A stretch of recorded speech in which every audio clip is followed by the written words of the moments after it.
नमस्कार दोस्तों, आप सभी को डिफेंस पिक के एक और नए वीडियो में स्वागत है। तो दोस्तों, हमारे इंडियन आर्म फोर्स की अगर बात करें तो फिलहाल इस वक्त हमारे आर्मी और एयरफोर्स पुराने हो चुके लाइट यूटिलिटी हेलीकॉप्टर्स चीता और चेतक को रिप्लेस करना चाहता है, क्योंकि ये हेलीकॉप्टर्स अपना लाइफ साइकिल को पूरा कर चुका है और फिलहाल इस टाइम पे इनका क्रैश रेट भी बहुत ज़्यादा इंक्रीज हुआ है। कुछ ही दिन पहले आपको पता होगा कि एक चीता हेलीकॉप्टर भी कश्मीर में अपना रूटीन फ्लाइट के दौरान क्रैश हुआ था। तो इंडियन आर्म फोर्स जल्द से जल्द इनको रिप्लेस करना चाहता है, जिसमें दो मुख्य कंटेंडर का नाम इस लिस्ट में शामिल है। एक तो है रशियन ऑरिजिन का कमोव K226 हेलीकॉप्टर और दूसरा हमारे स्वदेशी निर्मित LUH यानी लाइट यूटिलिटी हेलीकॉप्टर, जिसे HAL इंडिजिनियसली डेवलप्ड किया है। तो LUH की अगर बात करें तो इस वक्त 4 LUH लिमिटेड सीरीज प्रोडक्शन में है, जिनको रोल आउट किया जाएगा 2023 तक, और उसके बाद और 8 LUH को भी लिमिटेड सीरीज प्रोडक्शन के तौर पे मैन्युफैक्चर किया जाना है मार्च 2024 तक। तो HAL अपने इस ऑर्डर को सप्लाई करने के लिए एक नए हेलीकॉप्टर प्लांट को सेटअप किया है स्पेशली LUH के मैन्युफैक्चरिंग के लिए।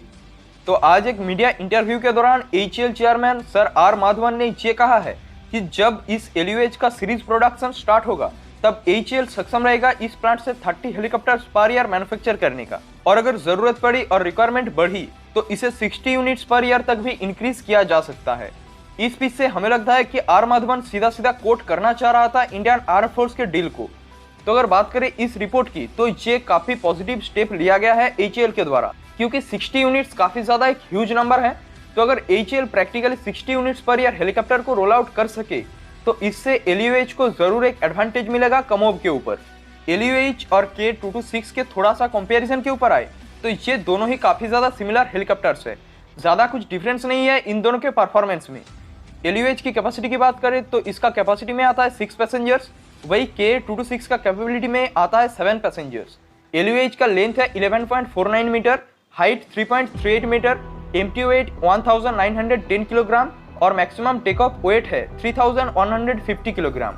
तो वही K226 का लेंथ है 8.1 meter, height 4.15 meter, empty weight 1950 kilogram और मैक्सिमम टेक ऑफ वेट है 3800 किलोग्राम। यानी एम्प्टी वेट के मामले में कमोव 40 किलोग्राम वजन में भारी है और मैक्सिमम टेक ऑफ वेट में भी कमोव का कैपेबिलिटी 650 किलोग्राम ज्यादा है। मेन रोटर की बात करें तो LUH में इंस्टॉल है 11.6 मीटर के एक रोटर, वही K226 में दो 13 मीटर के रोटर का इस्तेमाल हुआ है। इन दोनों हेलीकॉप्टर्स के परफॉर्मेंस की बात करें तो जहां LUH की मैक्सिमम स्पीड है 250 kilometre per hour, cruise speed 235 kilometre per hour, range 350 kilometre, ferry range 500 kilometre, service ceiling 6000 metre और रेट ऑफ क्लाइंब है 6.66 मीटर पर सेकेंड। तो वही K226 का मैक्सिमम स्पीड है 250 kilometre per hour, cruise speed 220 kilometre per hour, range 600 metre, ferry range 600 metre, service ceiling 6200 metre और rate of climb capability है 10 metre पर सेकेंड। यानी परफॉर्मेंस के मामले में भी LUH K226 से कुछ मामलों में बेहतर है, मगर इतना ज़्यादा सिमिलरिटी शेयर करने के बावजूद भी क्योंकि LUH में इंस्टॉल होता है सिंगल इंजन, वही K226 में इंस्टॉल है 2 इंजन, तो इसीलिए आर्म फोर्स चाहता है कि एक सेफ प्लेटफॉर्म के ऊपर जाए, ताकि इन फ्यूचर भी वही गलती ना हो जो इस टाइम पे हो रहा है कि अगर एक इंजन फेल भी हो जाए तो पायलट सेफली लैंड कर सके। मगर शायद करंट सिचुएशन को ध्यान में रखकर हमारे आर्म फोर्स भी इंडिजिनियस प्लेटफॉर्म्स के ऊपर ही जाए, क्योंकि एक तो इस हेलीकॉप्टर का हिस्ट्री बिल्कुल भी खराब नहीं रहा है और आर्मी भी फॉरेन कंट्रीजों के ऊपर से डिफेंस इक्विपमेंट के मामले में अपना डिपेंडेंसी खत्म करना चाहता है। इस वक्त हमारे इंडियन आर्म फोर्स की अगर टोटल रिक्वायरमेंट की बात करें तो हमारे तीनों सेना की रिक्वायरमेंट है 350 to 400 LUHs, मगर इस रिक्वायरमेंट में थोड़ा सा एज दिखाई दे रहा है कमोव K226 को ही। HAL इस आर्म फोर्स के रिक्वायरमेंट्स को तो पूरा करना चाहता ही है। उसके बाद HAL का फोकस सिविलियन मार्केट्स के ऊपर भी है।